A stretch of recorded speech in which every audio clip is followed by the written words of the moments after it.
احمدہ وصلی وسلم علی رسولہ الکریم، اما بعد فاعوذ باللہ السمیع العلیم من الشیطان الرجیم، بسم اللہ الرحمن الرحیم۔ 15ویں پارے کا مختصر خلاصہ پیش خدمت ہے۔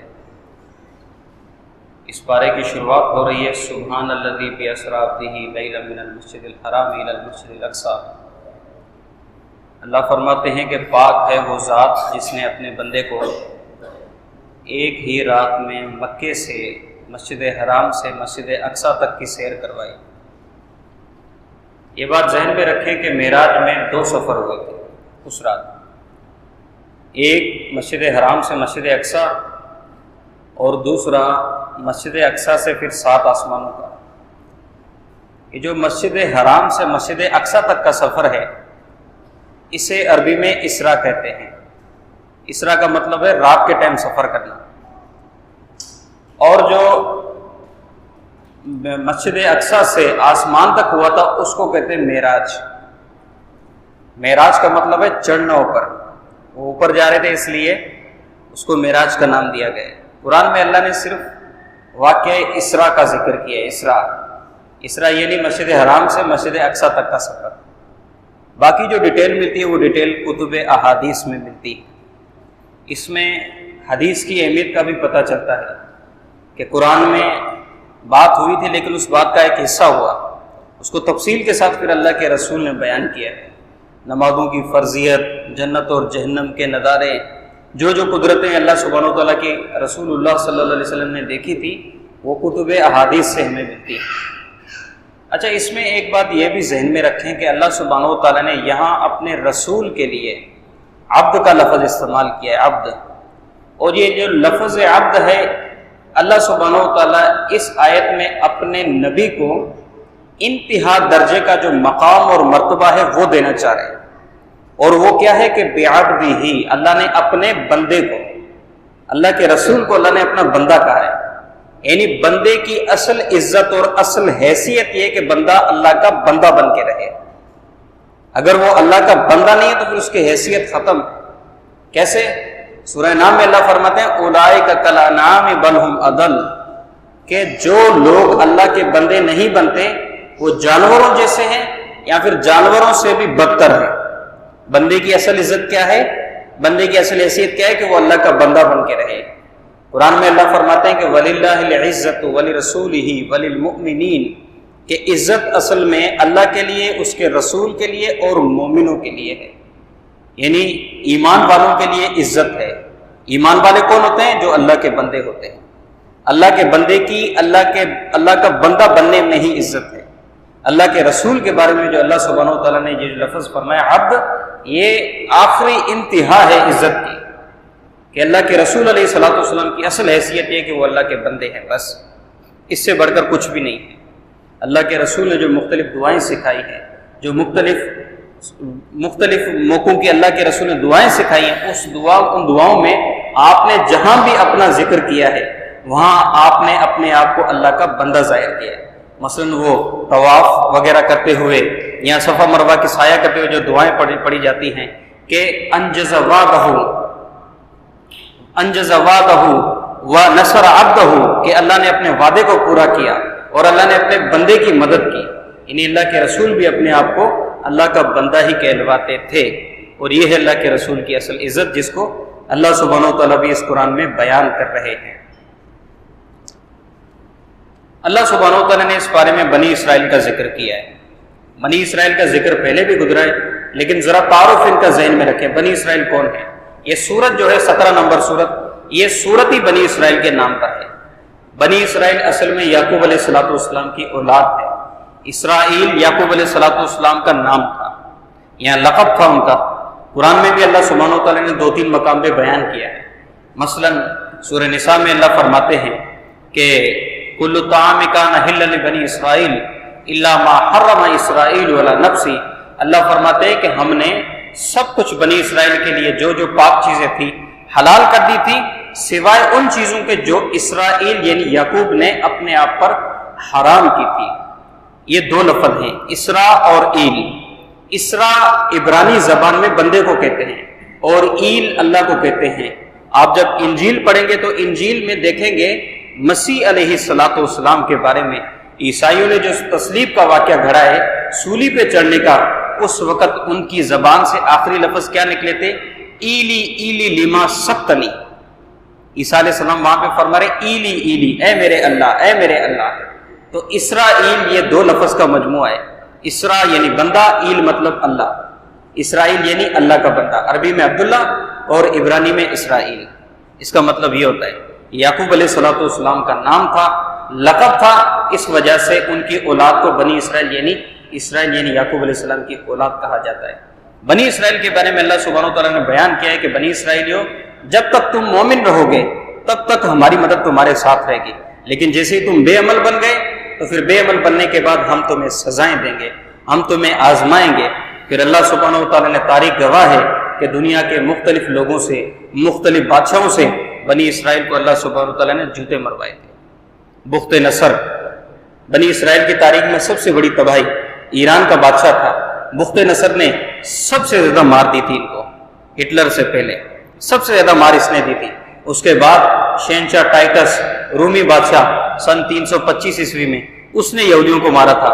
اللہ کے رسول کے دور میں کیسر ہرقل جو روم کا عظیم تھا، روم کا حکمران تھا، اس نے بھی جوتے لگائے تھے یہودیوں کو، اور ایران کا خسرو پرویز اس نے بھی جوتے لگائے تھے۔ اللہ کے رسول علیہ السلام نے بھی یہودیوں کو مار کے بھگایا تھا، مدینے سے، عرب سے مار کے بھگایا تھا، اور آپ نے حکم دیا تھا اخرج الیہود من جزیرۃ العرب، کہ یہودیوں کو جزیرہ عرب سے نکالو۔ یہودیوں کے لیے زمین تنگ ہو گئی تھی، اور آخری جو مار پڑی تھی ان کو، تاریخی مار، وہ ہٹلر نے دی تھی۔ یہ اللہ سبحانہ و تعالیٰ کی طرف سے دراصل یہودیوں کے اوپر مختلف سزائیں ہیں، اور ان کی وجہ کیا ہے؟ وجہ ہے کہ یہودیوں کا بے دین ہونا، بے عمل ہونا اور بے ایمان ہونا۔ قرآن میں اللہ فرماتے ہیں وَأَنْتُمُ الْأَعْلَوْنَ إِن كُنتُم مُؤْمِنِينَ، مسلمانوں تم بھی غالب ہو اگر تم مومن ہو۔ اگر ہم بھی بے عمل بنیں گے تو پھر اللہ معاف کرے ہمارے اوپر بھی یہ کیفیت آ سکتی ہے۔ اللہ سبحانہ و تعالیٰ انسان کے بارے میں فرماتے ہیں کہ وَيَدْعُ الْإِنسَانُ بِالشَّرِّ دُعَاءَهُ بِالْخَيْرِ، کہ انسان اپنے لیے برائی کی دعا ایسے کرتا ہے جیسے اپنے لیے بھلائی کی دعا کرتا ہے۔ انسان جب مایوس ہو جاتا ہے، انسان جب پریشان ہوتا ہے تو اپنے آپ کے لیے بد دعا کرتا ہے نا، یا اللہ مجھے مار دے، میرا ایسا ہو جائے، میں ایسے ہو جاؤں، ویسے ہو جاؤں، انسان اپنے لیے بد دعا کرتا ہے۔ اللہ سبحانہ و تعالیٰ فرماتے ہیں کہ انسان جلد باز ہے، انسان کو یہ کام نہیں کرنا چاہیے۔ اللہ کے رسول علیہ السلام نے منع کیا، آپ نے فرمایا کہ اپنے لیے، اپنی اولاد کے لیے، اپنے جانوروں کے لیے اور اپنی سواریوں کے لیے بد دعا نہ کیا کرو۔ اکثر ماؤں کی عادت ہوتی ہے، لیڈیز کی عادت ہوتی ہے کہ جب وہ گھر میں بچے زیادہ تنگ کرتے ہیں تو ان کو بد دعائیں دینا شروع ہوتی ہیں۔ بد دعا سے بچنا چاہیے۔ اللہ کے رسول نے منع کیا، اپنے آپ کو، اپنی اولاد کو، اپنی سواری کو، اپنی پراپرٹی، اپنے جانوروں کو بد دعا نہ دیا کرو، کیونکہ ہو سکتا ہے کہ جس وقت تم بد دعا کرو وہ قبولیت کا ٹائم ہو اور پھر تمہارا ستیہ ناس ہو جائے۔ بچنا چاہیے اس چیز سے۔ اللہ سبحانہ وتعالیٰ فرماتے ہیں کہ وَمَنْ أَرَادَ الْآخِرَةَ وَسَعَ لَهَا سَعْيَهَا وَهُوَ مُؤْمِنٌ فَأُولَٰئِكَ كَانَ جَزَاؤُهُم مَشْكُورًا۔ اللہ فرماتے ہیں جو بھی آدمی آخرت کا ارادہ کرتا ہے، یعنی آخرت میں کامیاب اور کامران ہونا چاہتے ہیں، اللہ سبحانہ وتعالیٰ فرماتے ہیں، اور اس کے لیے وہ کوشش کرتا ہے تو پھر ہم ان کی کوششوں کو رائگاں نہیں جانے دیتے۔ اللہ کے رسول علیہ السلام، اللہ کے رسول نے انتہا کر دی تھی دنیا میں آخرت کو چاہنے کے حوالے سے، لیکن ان کے بارے میں امی جان عائشہ رضی اللہ تعالیٰ عنہ اپنے بھانجے عروہ بن زبیر کے سامنے ذکر کرتی ہیں کہ بھانجے، ہمارے اوپر ایسا بھی ٹائم آتا تھا کہ 2 مہینے تک ہمارے گھروں میں چولہے نہیں جلتے تھے، لیکن اللہ نے عزت دی نہیں دی۔ اللہ نے ان کو عزت دی تھی کہ آج ان اللہ کے نام کے بعد سب سے زیادہ نام اللہ کے رسول کا لیا جاتا ہے۔ آخرت کو ترجیح دینی چاہیے۔ مصعب بن عمیر عرب کے شہزادے تھے، جہاں سے گزرتے تھے پتہ چلتا تھا، ان کی خوشبو سے محسوس ہوتا تھا کہ یہاں سے مصعب بن عمیر گزرے ہیں۔ اسلام جب انہوں نے قبول کیا تھا، آزمائشیں جب ان کے اوپر آئی تھی، حالت یہ تھی، عبدالرحمن بن عوف جب اس واقعے کو یاد کرتے تھے تو زاروں قطار رونا شروع ہو جاتے تھے کہ مصعب بن عمیر جو عرب کا شہزادہ تھا، اسلام قبول کرنے کے بعد حالت یہ ہو گئی تھی کہ ان کے پاس ایک چادر بچی تھی، ایک چادر بچی تھی جس میں وہ اپنا تن ڈھانپتے تھے۔ فرماتے ہیں عبدالرحمن بن عوف جب ان کو دفنایا جا رہا تھا تو ان کے لیے کفن بھی پورا نہیں ہو پا رہا تھا۔ یہ کون تھے؟ یہ آخرت کو چاہنے والے لوگ تھے، جنہوں نے آخرت کو ترجیح دی ہوئی تھی۔ آج ہم اگر ان کے قصے، آج اگر ہم ان کی زندگیوں کے واقعات نہ بیان کریں تو پھر ہماری تقریریں، ہمارے درس مکمل نہیں ہو پاتے۔ یہ اللہ کی طرف سے عزت ہے ان کے لیے کہ آج جگہ جگہ پہ ان کے تذکرے ہو رہے ہیں، جگہ جگہ پہ ان کے قصے بیان ہو رہے ہیں۔ انہوں نے دنیاوی زندگی کو تو جو حیثیت دینی تھی وہ دی تھی، اصل ترجیح انہوں نے آخرت کو دی تھی، اللہ نے پھر ان کو عزت بھی دی ہے۔ عتبہ بن غزوان رضی اللہ عنہ فرماتے ہیں کہ میں بھی شروع میں اسلام قبول کرنے والے لوگوں میں تھا۔ فرماتے ہیں کہ ہماری بڑی ہی نازیبہ حالت ہوتی، بڑی عجیب حالت ہوتی تھی۔ فرماتے ہیں ایک بار مجھے ایک چادر ملی تھی، حالت یہ تھی سیدنا سعد بن ابی وقاص نے مجھے گزارش کی کہ اس چادر کا آدھا حصہ مجھے بھی دے دو۔ فرماتے ہیں کہ میں نے اس چادر کو کاٹا، کاٹنے کے بعد ایک حصہ اپنے لیے رکھا جس سے میں نے دھوتی باندھی، اور ایک حصہ میں نے سعد بن ابی وقاص کو دے دیا تھا۔ یہ آخرت کو چاہنے والے لوگ تھے، اللہ نے پھر ان کو عزتیں بھی دی۔ ہمیں اپنے فیوچر پلان میں، ہمیں اپنے مقصد میں، اپنی زندگی میں آخرت کو کما حقہ شامل کرنا چاہیے۔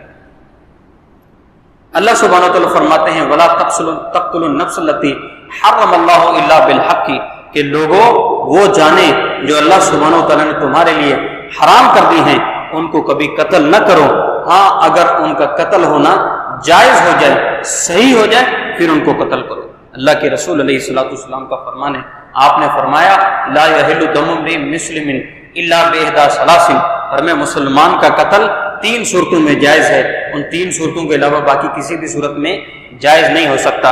السیب الزانی، شادی شدہ آدمی اگر زنا کر لے تو اس کی سزا کیا ہے؟ رجم، یعنی قتل۔ اور اس کے بعد آپ علیہ الصلوۃ والسلام نے فرمایا دوسرے نمبر پہ وہ آدمی والنفس بالنفس، کہ جو کسی مومن کو قتل کرے بلا وجہ، اس کو پھر اس کے عوض میں قتل کیا جائے، یہ بھی مسلمان کو قتل کرنے کی کیفیت حلال ہے، جائز ہے۔